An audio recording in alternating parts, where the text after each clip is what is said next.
Thanks for tuning in to the Urban School Podcast. I'm back with NFL news, just my reactions to this NFL opening weekend. Now, this was pretty calm weekend for opening weekend. There wasn't a lot of excitement as far as box officeness, but just seeing football back is exciting, and it was a great feeling just to bring in the fall holiday. I mean, the fall season. Sorry.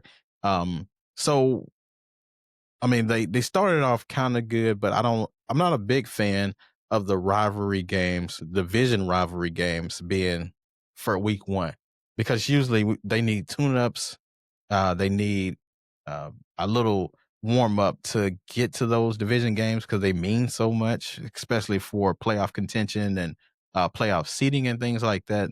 But I know what the NFL was trying to do. They were trying to get more viewership and trying to get more people involved early with the rivalry game, especially the Eagles and Cowboys. Putting that week one, I mean, it's good for the ratings, but it's not good for the teams because we're not going to get the true representative of the teams that we saw in week one opposed to week five or week 10. So I thought that was kind of interesting, but nevertheless, that Eagles and Cowboys game was pretty good. We still got a lot of questions about as far as the Cowboys go because Dak wasn't the problem. It seemed like it was, the receivers and CeeDee Lamb. But like I said, they need warm up games. These guys really don't play much of the preseason. So when they week one, they're going to be a lot rusty. So it showed a lot in that opening game. But I think the game lived up to expectations, except for that lightning delay that was over an hour long. It was pretty daunting. That game ended almost at midnight. So, but I stayed and watched the whole game. It was still pretty good.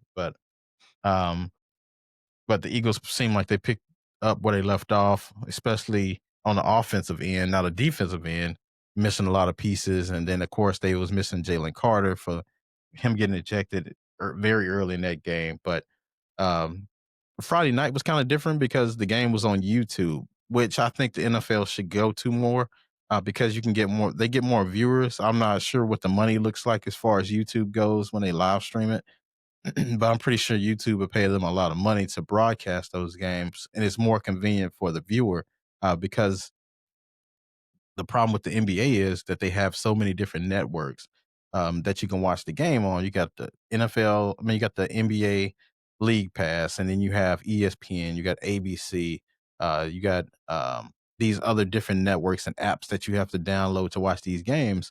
And the NFL is kind of the same way, but it's nice to have something convenient where you don't have to log into anything.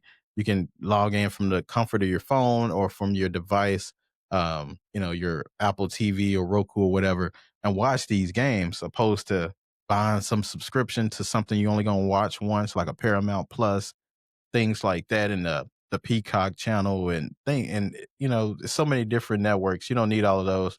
If you can easily tune in with something like YouTube, you'll see the numbers skyrocket and the involvement skyrocket as well.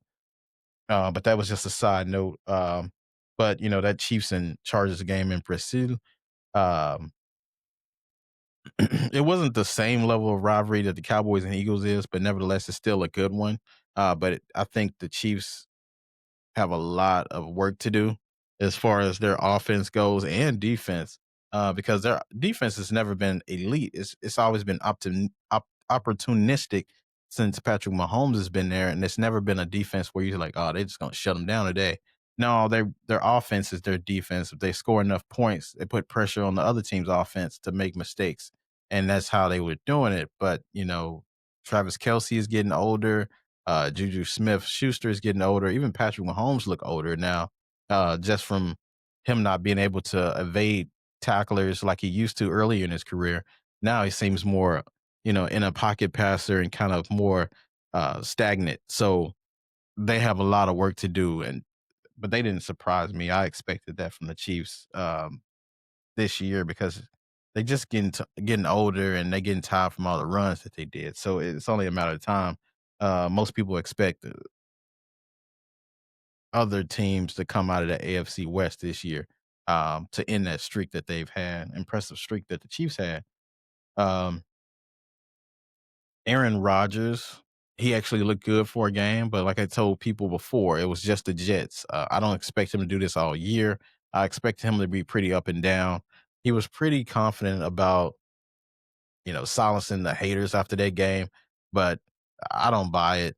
I think he was just doing it because, for one, he had a bone to pick with the Jets because they moved on from him for a quarterback that he thought he was better than. Which, legacy wise, yeah, he is, but right now they're pretty much on the same scale. And then two, um, you know, a broken clock is right twice a day. So I don't think Aaron Rodgers did anything different than what he could have did last year or the year before that. He's sporadic. When you're great, uh, players like that, you can put up these performances once and every now and then once you lose it. And I think Aaron Rodgers did lose his talent. I mean, he had DK Metcalf, but if he didn't have DK Metcalf against that game in that game, I don't see him winning that game because Justin Fields played very well in that game. He played well enough to win. It's just I think his defense kind of let him down at the end. But um, and they took out for some reason they took out Quentin Williams for like a whole series, and it just didn't make sense. Maybe he was gassed or something, but he was doing damage when they had him in the game. But I don't see Aaron Rodgers doing much of anything different than he's done the last couple of years, which is not make the playoffs and blame other people for not being able to do their jobs, which it was mostly his fault. But the defense for the Steelers is going to be very good. Jalen Ramsey, former Ram, former Jaguar, um, former Dolphin. I think he's always been a lead on defense, and what separated him on defense from other people is that on at the cornerback position, it's not speed or interceptions; it's his ability to tackle, and he showed that at the end of the game by making that um, saving play when the receiver tried to catch the football and he knocked it out of his hands. But that's what Jalen Ramsey does. He's a defensive stopper as far as tackling goes. And most of those cornerbacks don't want to tackle, but Jalen is different because he's physical enough to do so. And he shows that on every game. So that what separates him from everybody else. But um, that Ravens and Bills game was very disappointing. And my fantasy team, of course, I had Lamar Jackson and I had Derrick Henry on the same team. Somehow I was able to do it again this year, but um, and they played very well, but they took their foot off the gas. But I'm not worried about the Ravens. I think the only people that can stop the Ravens is the Ravens. No, it's cliche to say, but with that backfield that they have, the only thing I'm concerned about them about is their receiving core. Can they actually get people to separate other than just the one, receiver that they have? Other than that, I don't see anybody stopping the Ravens. The Ravens have been knocking on the door for quite a few years. But other than Zay Flowers, who was only like 5'9", can they find somebody else to separate? Rashad Bateman's pretty good, and they have these other pieces, but can they actually get somebody to get it going? Because Lamar's going to need that. But I think Lamar too is sometimes he thinks too much about being a pocket passer because he's been criticized for being a runner. But I think sometimes he has to take off and run because that Chiefs game they had a couple of years ago, where they lost at home. There's been a lot of plays where he could have ran the football and just, put pressure on that defense, but he didn't because he's so worried about being a pocket passer. Because Pete, what are people saying about him as a runner?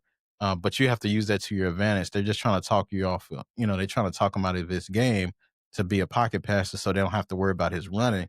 But I think he needs to run, and he did that in the Bills game a little bit. But they should have did that a little bit more in the second half to at least bring this game home because this game was theirs all game, and they just lost it in the fourth quarter, and it was a failure to see. But I think they'll be fine going forward, and they'll learn from this loss. But very good opening week.